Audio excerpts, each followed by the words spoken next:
Long before the onset of the COVID-19 pandemic, we have lived the reality of the impact of budgetary choices made by Fianna Fáil and Fine Gael year after year. Record rents, record levels of homelessness, record numbers on hospital trolleys, record numbers waiting for medical treatment. Too many people forced to live lives on the financial edge. Workers and families barely getting by, just about paying their bills or their mortgage. A generation and counting locked out of home ownership. These shameful blights on our society did not come about by accident. They happened because every year a Fine Gael or Fianna Fáil minister has stood up here on budget day and made announcements that define the lives of millions. Unfortunately, they have made those decisions based on the premise that our society should serve our economy and not the other way around. The pandemic has shone a light on the ugly reality of a skewed system in which the needs of banks, mortgage lenders, landlords and vulture interests have been prioritised over the needs of workers, families and communities. While no one could have predicted the pandemic, our public services are ill-equipped and under-resourced after decades of neglect. The pandemic has shown us that houses need to be homes where people can build lives and have a sense of security. But out-of-touch governments have stood idly by for years. Under their watch, the housing crisis has spiralled out of control and ordinary people have been left to pay the price. But this time around, we were told it would be different. We're all in this together was the mantra. But those days are already a pipe dream. This government has chosen to slash people's incomes through cuts in the PUP. Mortgage breaks for hard-pressed workers and families have been scrapped. Protections for renters out the window. We're no longer all in this together. And that is a choice that this government made. Instead of harnessing the strength of unprecedented social solidarity, community and cohesion, it has chosen to take a different road. It has chosen to return to old habits. The economics of politics of division. And that is not what our country needs. We need a vision to rebuild. Stronger, fairer, better. In am sean na héigínseachta, tá úlach oibre fíor hábhachtach faoin ar gcóram mar anadíthe poibli. Bre a hort, maidir le cinchuí is fear airgid poibli a chahabh, agus muidig tuairt faoin obair seo, níor mhórún cuimhnú gur ar mhaithe le fearmhar an phobal is ceart na cinine a seo dhéine. Cahamud seaasmhacht a chinsiú gon phobal, cahamud athláánú acnámíocht a chinsiú a tá bunithe ar chothraimíocht ar chóananas, as cahamud seaasmhacht agus dóchas a chrothú. Ní rán éiread tábhacht ag baint le buséid de oibrithe agus de hailí le fada an lá, agus níl aon ábhras ach go bhfuil cóhéigs na pandéime lárnach go leagan amach an bhuiséid seo. This pandemic has shown that your home really is your sanctuary. For too long, the place to call home has been beyond the reach of so many. The hard-working couple whose wages just about cover their rent, who have no chance of saving for a deposit. The adults in their late 20s and 30s who are still living with their parents, and the people living in damp, substandard accommodation who have been on the social housing waiting list for well over 10 years with absolutely no end in sight, and the family with young children that is facing another Christmas in a hotel room.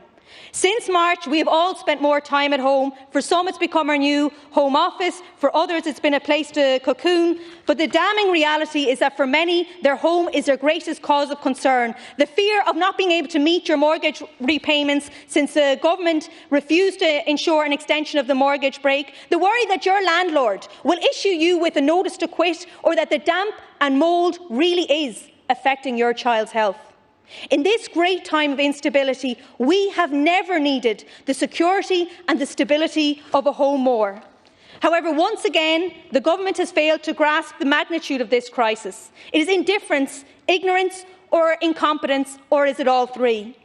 As this is a decade-long crisis, it is quite clear to me that there is not the understanding, the empathy or the political will to provide affordable, decent homes.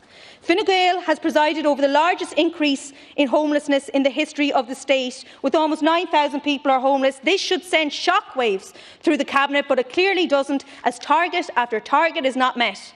Last year, Minister McGrath, you stressed it was the government that has executive authority. It is the government that controls the Department of Housing. It is the government that is responsible for addressing the housing crisis, and it is the government that must accept its performance on housing has not been good enough, and I wholeheartedly agree. Well, now your party is in government, and for most people it's a case of business as usual. You aren't going to tackle the problem of affordability. You've allocated just $110 million for affordable homes. You aren't going to tackle the lack of public housing, including affordable rental. There's almost nothing here for renters. You're going to ensure that the current housing regime, which suits landlords, bankers, developer and vulture funds, endures. Fianna Fáil once again see themselves on the side of developers, extending the Help to Buy scheme, which has increased further the cost of a home. In July, only weeks into the term of this new government, they couldn't help themselves. In the July stimulus package, you increased the tax rebate, which saw house prices soar overnight, not helping the first-time buyer, but once again helping the developer. Is it a case of back to the future? Not really. It's just business as usual. Fianna Fáil never broke from the developer model of housing, and some things simply never change. We know what needs to be done, and we in Sinn Fein are prepared to do it. As my colleague Eoin O'Brien has said, we need a government that makes less gaffes and builds more gaffes. We've been saying this for a decade now, and it begs the question why Fianna Fáil and Fine Gael can't follow through on this. The answer is that they are stuck with the same special interests that want to keep the current regime in place. Those vested interests are the bankers and the developers. We need homes, and we need them now.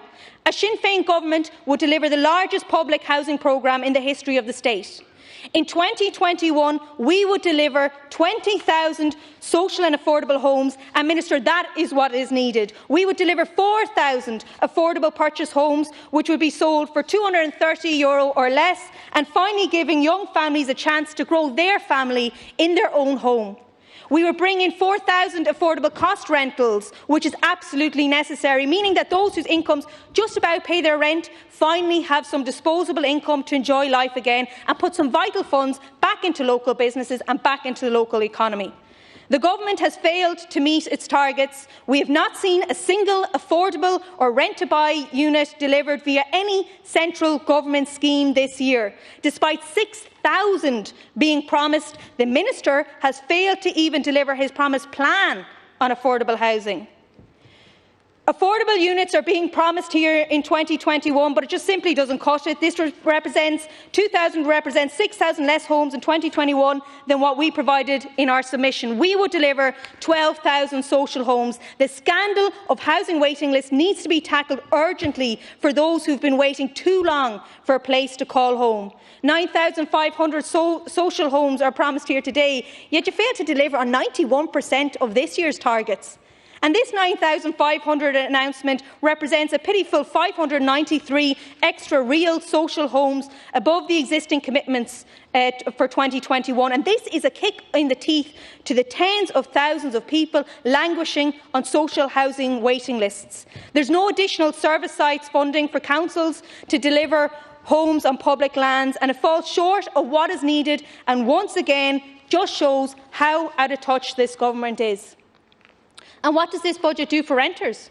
Very little. Rents are rising yet again. We would introduce a refundable tax credit, putting 1 month's rent back into renters' pockets up to a sum of €1,500. We would reintroduce the COVID-19 emergency ban on evictions, notices to quit and rent increases. And it is shocking, but absolutely not surprising, that the Housing Minister's first act as Minister was to strip renters of these vital protections introduced during the onset of the pandemic. In historic times, Ireland suffered greatly from the problem of absentee landlords. Today, we see that same problem manifest itself. Today, these absentee landlords are non-resident investment funds, or vulture funds as they are widely known. We will introduce a 3% stamp duty surcharge on these vulture funds. We will no longer be the state of Céad Míle Fáilte for vulture funds while driving tenants out of their homes with sky-high rents, and it is unacceptable that these vulture funds are among the biggest landlords in this state, and it is an outrage that it has gone so far that the UN has had to step in and condemn government practices and attitudes to vulture funds. Unfortunately for many, Their home really isn't their sanctuary. And this pandemic has brought with it many concerns for us as a community. The stay-at-home measures brought a very, very frightening reality for those living with their abuser, a feeling of no escape. And if that's you, and if you are in that situation, please know that there are supports out there. There are people who will listen, people who believe you. We believe you. We need to ensure adequate supports for domestic abuse services, and we would provide additional funding for such emergency and step-down accommodation and supports by €4.5 million. There's an awful lot of talk about health, and this pandemic has exposed and exacerbated the cracks in our health system. It has exposed the decades-long failure to adequately invest in our health service, the failure to ensure that there are enough doctors and enough nurses and enough beds. There's been a chronic underfunding in the building of capacity where it's needed. We need to spend the money where it's needed, and we need to spend it on the hiring of frontline workers. We need it spent on hospital beds, and we absolutely need it spent on ICU beds. The Cabinet has 4 people who have served as Health Minister, which include the Taoiseach and the Taoiseach. So with that wealth of experience, it's kind of surprising that our health system is still in the sorry state that it is, despite spending per capita being amongst the highest in the developed world. If there was any desire to fix the 2-tier health system, it would have been done by the various Fianna Fáil and Fine Gael governments years ago. They had serious opportunities over the last 5 years to deliver it and missed them all. This budget is a repackaging of the winter plan, nothing more. It does not go beyond or above it. It's a missed opportunity and, to say the least, very underwhelming. It won't do enough to deal with the major long-term capacity problems, nor will it move us from a system based on means to one centred on needs. What we need to hear today was a plan to deliver more beds, not an excuse. The failure of the last number of years was to increase permanent capacity in the health service. Beds were only ever temporarily funded. It is welcome to hear that they will be baseline, but it's during these times it's not good enough. That was last year's promise. We need a fresh start in health, which means a new vision to deliver additional beds, additional ICU beds to expand capacity in the health system. This budget is a short-term solution to keep her steady, not to deliver more. Sinn Féin's alternative budget would have delivered 100 ICU beds, 60 more than the government, and begun capital works on 600 actually new acute beds next year above government. Fine Gael led us into this pandemic with a health system bursting at its seams, with nurses regularly struggling for better conditions while working in highly strained, overcrowded hospitals. In my local hospital of Galway University Hospital, emergency full capacity protocol was invoked 135 times in the first 5 months of last year. Now, a safe hospital runs at 85% capacity, yet every winter acute hospitals operate at 100% capacity and over. None of this should be news to the government. Over the last 2 decades, there have been 3-bed capacity reviews, as well as multiple reports on critical and other care. The common conclusion of these various reports was that our system was badly lacking in acute and critical beds. And what's frightening is that if we compare ourselves to the EU average, we're only 50% of ICU beds per capita and much lower capacity. We also lack the extensive and holistic primary care systems that our similar EU states have, which increases the strain on our acute hospitals as a result. That was the dangerous reality of healthcare under Fine Gael, and it left us on the back foot when this pandemic knocked on our door. Now our health service is under pressure on several fronts. The healthcare system we deserve, and which is enjoyed across Europe, gives workers better terms, patients better treatment, and delivers hospitals which are fit for purpose. We have to be ambitious and make improvements every year to deliver, so that we can put people's health first. What we need is Sinn Féin's vision for healthcare. We would deliver 100 additional ICU beds next year and 50 for each year for the next 4 years. That is what is needed, and that is what we are proposing. In 2009, Towards Excellence in Critical Care report identified a need for 580 ICU beds this year. In 2009, we had 289 ICU beds. In 2020, far from 580, we have 280. And that's on you, Fianna Fáil and Fine Gael.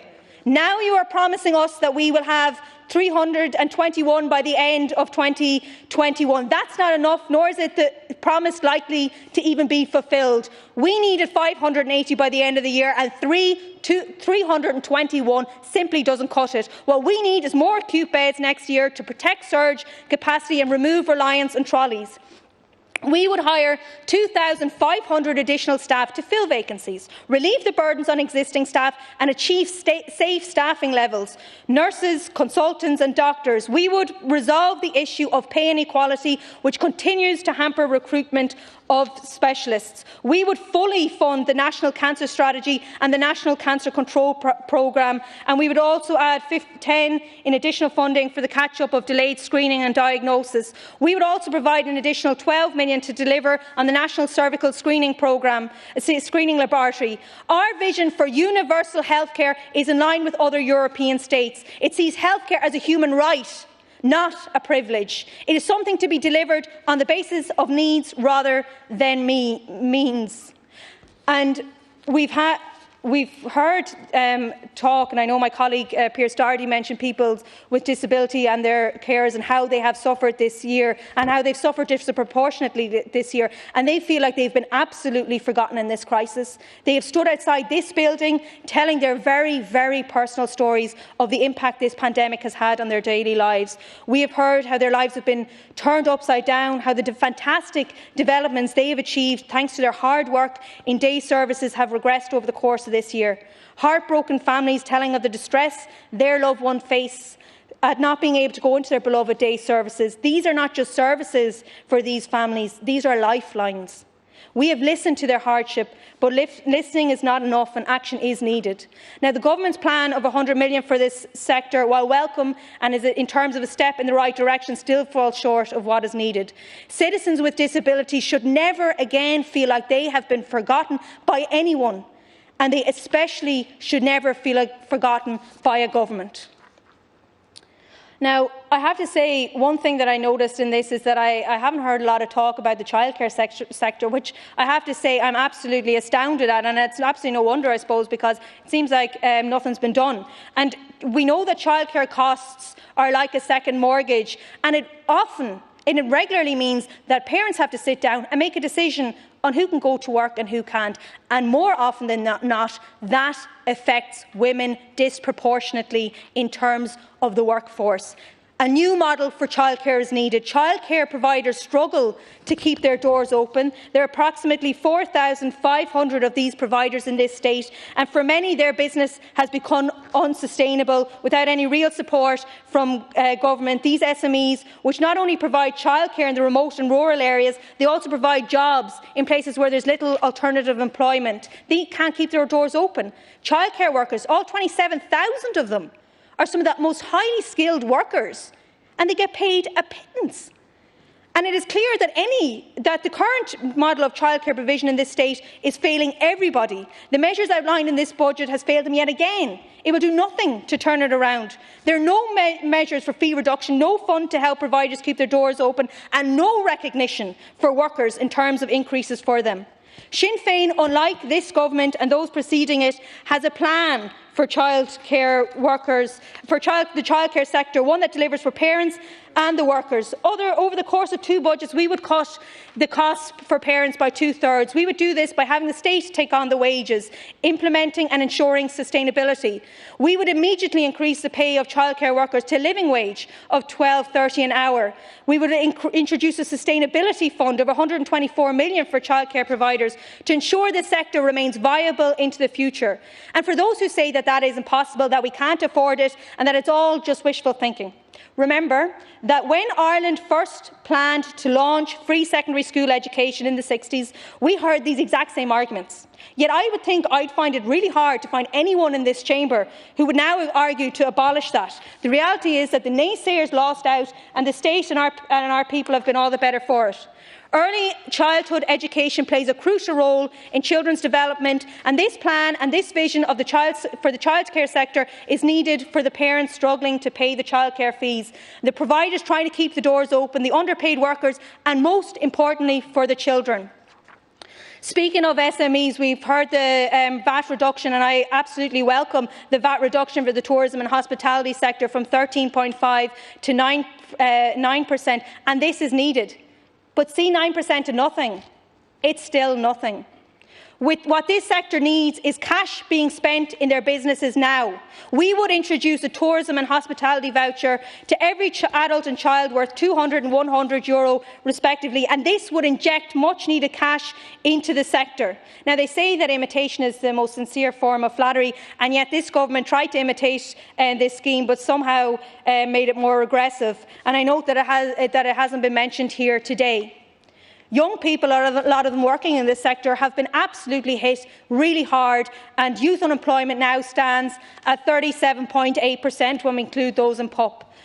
Well, we must not force another generation of young people to emigrate in search of job opportunities. It is up to you, ministers, to create the stimulus needed on a regionally balanced basis to allow our young people to stay at home. In 2008, I did my Leaving Cert, as one global crisis was unfolding. Here we are in 2020, and Leaving Cert students are again facing a crisis not of their making, but one that they will suffer the consequences of. Many of my friends who have emigrated during the last crisis still have not come home, and I dearly hope that the same fate doesn't await the class of 2020. And I can't tell you the untold devastation on grandparents and on parents when they don't have their children coming home visiting them because they've been forced to emigrate.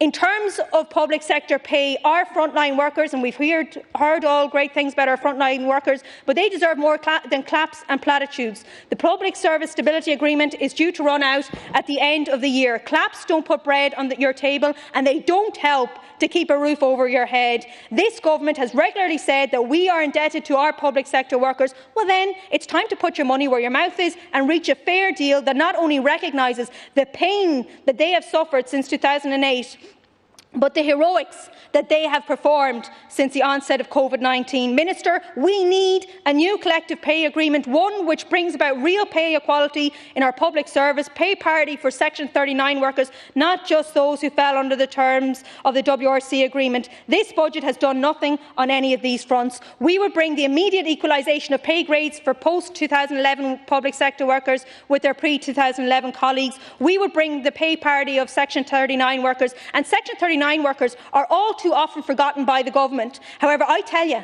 they're not forgotten by those who rely on their services. They're not forgotten by those people with disabilities that they bring joy to on a daily basis, who need the routine of the same person helping them every day. And with regard to politicians' pay, and in the spirit that we are all indeed all in it together, we would reduce TDs and senators' pay. And as my colleague Mark Ward recently pointed out, it's madness that he, just a year in the job, has been offered 3 pay rises in the last year, while most people's income have fallen off a cliff. And this is why we need to reverse the cuts to PUP. It is also why we need to introduce a wage support scheme that is fit for purpose, targeted and supports all workers. Now, I was very interested to hear what was being said about capital investment, because we're in a crisis now and we need to act proportionately. There's nothing fiscally prudent about doing too little too late. Counter-cyclical spending is the means to getting us out of this crisis, and this budget should not be about keeping the economy at a standstill, about keeping the lights on. It is essential that this budget be about stimulating the economy, pumping money back into the economy, into businesses and into people's pockets. The risk here is that we do too little and not too much, and this budget just doesn't cut it in terms of capital expenditure. The capital expenditure you've outlined of €10.1 billion, and I've heard a figure of that's an addition of 1.6, but I don't know what school of mathematical thought that is, because 9.1 minus 10.1 is 1 billion in where I went to school. But this will not provide enough firepower to counteract the downturn, and I stress this to you, Minister, time and again. It has fallen far short not only of what we have called for, but what IBEC and what Fianna Fáil and the Green Party's old pals in the IMF are calling for. Under Sinn Fein government, we would roll out a €2.5 billion enhanced capital investment programme across a range of areas, including housing, hospitals and schools. This would create more than 26,500 jobs while helping to keep while meeting the need of affordable accommodation and the healthcare service. And this is the kind of stimulus that we need. At least 150,000 jobs have been lost during the course of this pandemic, so the issue is not merely how we maintain existing employment through the various business and income supports, it is how we begin to replace and expand employment that has already been lost through large-scale capital investment in shovel-ready projects. And I'm deeply concerned that the Recovery Fund appears to be a maybe fund, and I'm stunned that the government feel that the economic crisis is not bad enough for them to allocate this fund immediately. What are you waiting for?